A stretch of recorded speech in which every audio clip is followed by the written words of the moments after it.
Approximately 10:07, our pumper 6 received a call for a medical emergency here at 728 Jennings. It was in regards to a child that had fallen out a window of an apartment.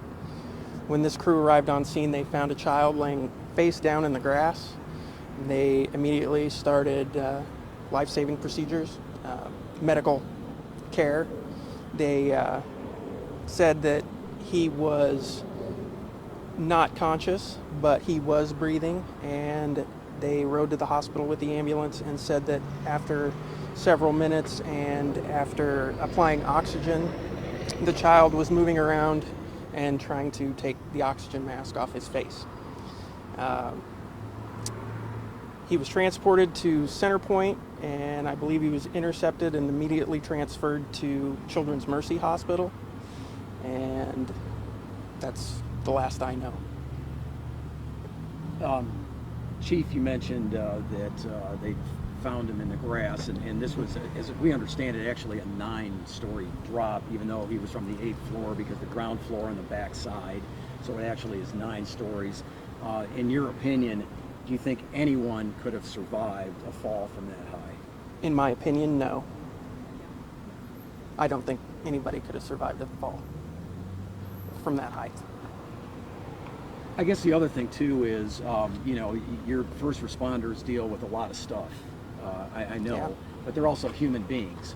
To show up at a scene with a small child in this kind of condition, will there be some counseling available for them? Because this has got to be very traumatic for them as well, right? Absolutely, there will be counseling. I've already reached out to them myself, and I've told them that if they need anything, they can call us. They know the resources to reach out to. Yes, this is a heart-wrenching call. This is something that you take home with you.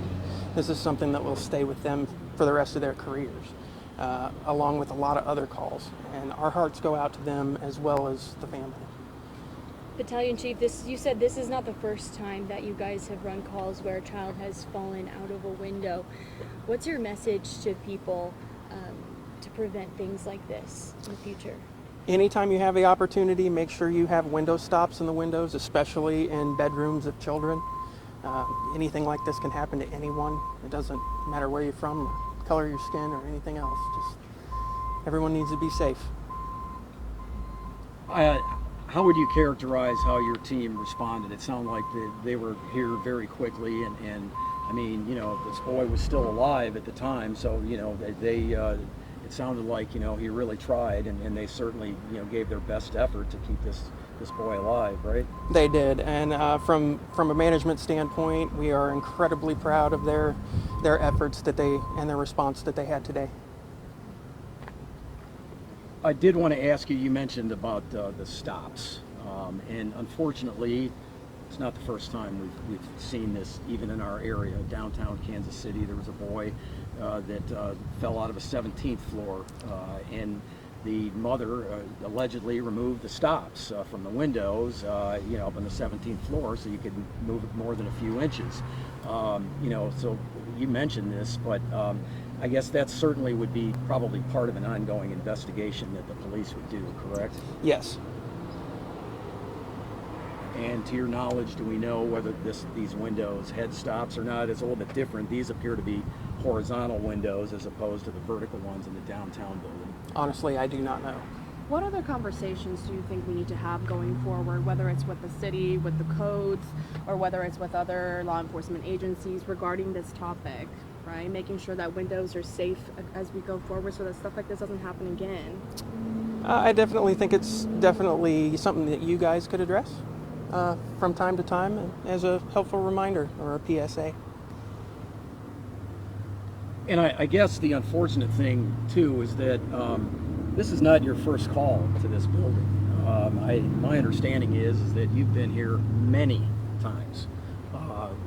Many code violations. There was a fire here, I believe back in June. Yep. And you can still see the scorched brick outside, and there's still boarded up windows. So I mean, this seems like this place has been very problematic for a long time. Would you agree with that? Yes, I would agree with that. We have responded between police and fire, we've been here over 700 times in the last 3 years. And so you looked that up just to get some, over 700. Yes, Officer Rupert looked that up, and she has an exact number, but it's 747 calls for service, 488 were police, the rest were fire and medical. yeah. So, I mean, given that, you know, I know that that a judge actually just put this place in receivership less than 2 months ago and put a brand new landlord in here.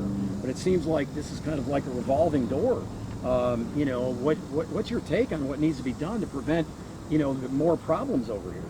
That's a good question. I don't have a direct answer, but I do know that when the property changes hand over and over, that the process for getting things fixed starts all over again.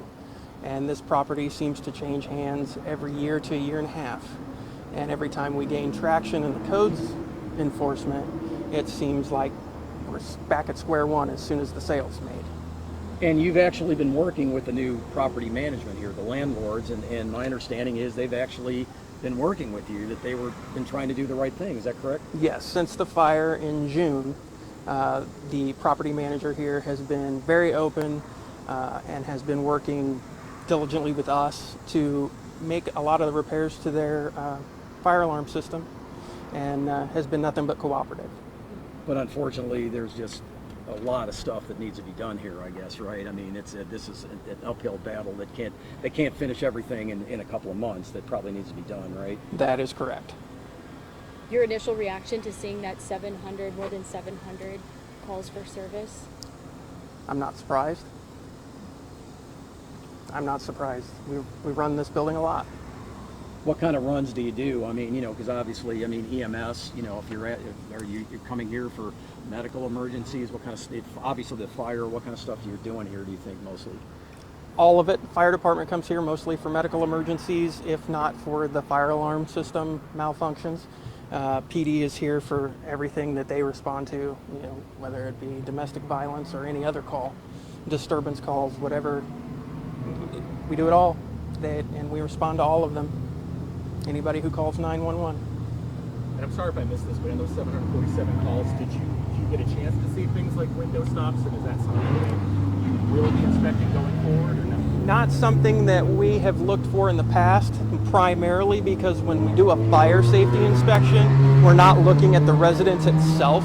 We're looking at the main hallways, the fire escape, the stairwells, the exit signs, that stuff. The individual apartments,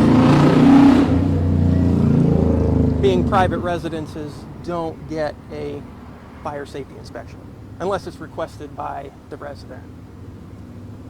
You guys, it's 3:15. All right.